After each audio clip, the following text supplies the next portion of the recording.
So the eyeballs of the machine, the detectors.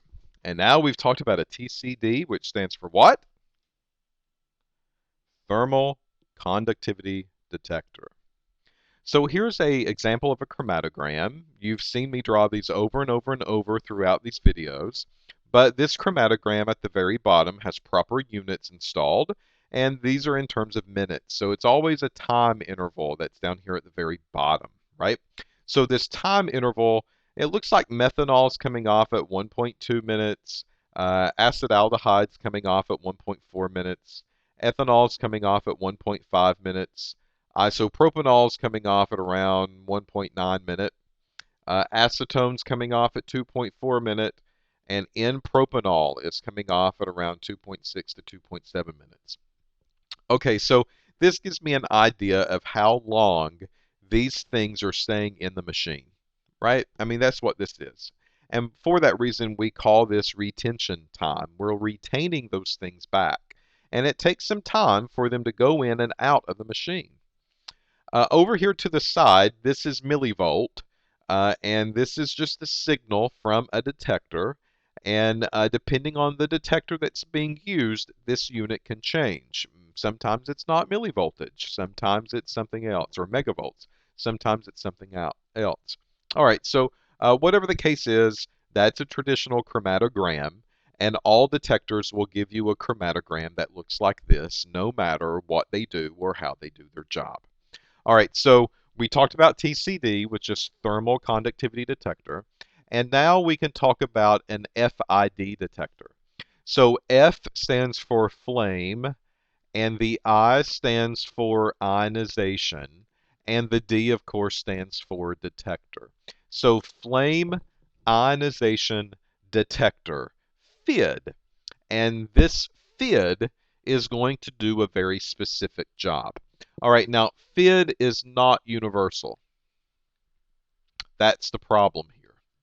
TCD is universal. We said that it can really pick up everything that comes its way, but FID cannot. And what you'll find out with detectors is that the more focused that they are, the better job that they can do. So what's happening here is that I am incorporating a FID detector, which is not universal. The FID detector does an extremely good job detecting what we call hydrocarbons. And hydrocarbons are basically structures that are mainly made up of carbons, hydrogens, and maybe some oxygens on the inside. Okay? So hydrocarbons do very, very well as far as the FID detection goes. And because it's more focused, and because it can go in and only look really for hydrocarbons, this thing can go to a part per billion level. And sometimes it's very good. We talked about that last time. We need some of those concentrations depending on what I do. So FID is more focused. It's not universal. That's the drawback. The good thing, though, is that we increase the sensitivity. We can go to part per billion levels because it's not looking at everything under the moon that's coming its way. It's only looking for specific types of compounds. And when it looks for those specific ones, it can focus itself more and do a better job to give you a better product. Okay? And that's part per billion. The problem with FID, another problem, is that this thing requires hydrogen. And hydrogen is explosive. So we never really want hydrogen tanks on campus. We always have a hydrogen generator that produces the hydrogen for us as we need it. But FID requires hydrogen to do its job. So that's an extra thing that you have to consider when you start running this type of instrument.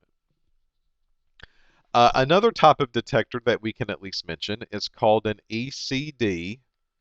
And a ECD, the E stands for electron, and the C stands for capture, and the D stands for detector. An electron capture, well, the name kind of tells you what it looks for. It looks for anything that has electrons.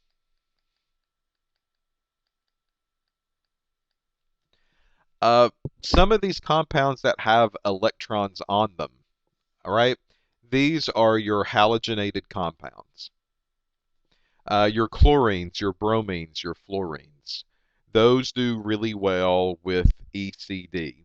And the reason is because when they're on a compound, chlorine comes off with one bond, and they traditionally have 6 electrons around them to make the connection. So that fulfills the octet rule. So because of all of those electrons, chlorine, fluorine, bromine, iodine, halogenated compounds, all of those are halogens, then ECD does a very good job. However, it's not just halogens that it can measure. Nitrogen also behaves very well with an ECD detector.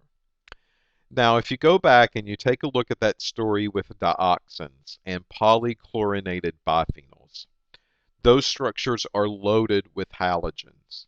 And because of that, ECD does a very good job picking those types of compounds up in your sample. Uh, Again, the problem is that it's not universal. But as we saw up here with the FID, because it wasn't universal, we were actually able to go higher in concentration as far as detection limits go. So part per billion we could go to. Well, with electron capture, we can do better than that. We can go to part per trillion. All right, so imagine that you were outside of the Earth in outer space in a spaceship. Part per trillion, that means you would be able to see one little marble on Earth out of all of the stuff that's here. You would be able to detect one specific marble that might be rolling on the street. Part per trillion is a whole new world that opened up years ago. And this sent waves through the analytical community because we were able to go so low at this point. Now, however, it's kind of old news. Part per trillion. Oh, yeah, I used one of those before. I've done a method using part per trillion before. No big deal. But that wasn't the case just a handful of years ago. So ECD is electron capture detector. It looks for specifically hydrogen and nitrogen compounds. These typically are loaded with electrons. And because it's loaded with electrons, it captures those electrons. Don't need to talk about really how it does its job, just like we didn't do with the FID, but that's its purpose and that's what it does. And it can go to part per trillion level as far as your samples go. Another drawback here is that this thing takes a radioactive source in order to work. The radioactive source is typically nickel, and it's housed in a black box. But because it's radioactive, there's a lot of red tape, meaning paperwork and safety regulations that you have to go through in order to have one of these in your laboratory. So these are traditionally the radioactive signs on the front door. These are traditionally specialized training for people that work with ECD because they are possibly getting exposed to a radiation source. However, all of that radiation is contained into a black box, but there could be issues later down the future, later down the road, that maybe some of that radioactivity is escaping. So there's a whole system in place and training process in place that you have to go through to make sure that you fully understand what to do and what not to do when you handle an ECD detector. Finally, the last detector that we can talk about is an MS, and this is a mass spectrometer. The mass spectrometer does an excellent job. These things can go to part per trillion level. The mass spectrometer is typically universal. You get best of both worlds here. If it comes across the MS, it's going to see it and it's going to pick it up. And what the mass spectrometer does is that it looks for a formula weight. That's one of the ways it does its job. So whenever you calculate formula weight of a molecule in a laboratory or in class, well, the mass spectrometer is going to report to you, oh, well, this formula weight of this compound is 60 grams per mole. And then you can take that data and do what you need to do with it, but it gives you an idea of how large or small this component is that's found in your sample. Not only does it do formula weight, but it also does fragments. So what happens is that this molecule that comes across the detector, the mass spectrometer kind of punches it. And when it punches it, it can cleave it into two pieces. And these are, of course, fragments. So fragment number 1 and fragment number 2. And then it measures the formula weight of these fragments. And it reports those as well. And what you'll find out is that molecules all fragment in a different way. So when they are punched, some of them lose more teeth than others, right? So their fragments are different, the sizes of the fragments are different, and then those get measured using the mass spectrometer, and then those get reported using the mass spectrometer. And what the MS can do is that it can say, all right, well, this is the formula weight for the entire thing, and these are formula weights for fragments that I have picked up. And it puts that information together, and the mass spectrometer can actually ID a component without you getting involved. And that's where this one's a little bit different. A TCD tells you that something is present, but it doesn't tell you what. The FID and the ECD, they tell you that something is present, but it doesn't tell you what it is.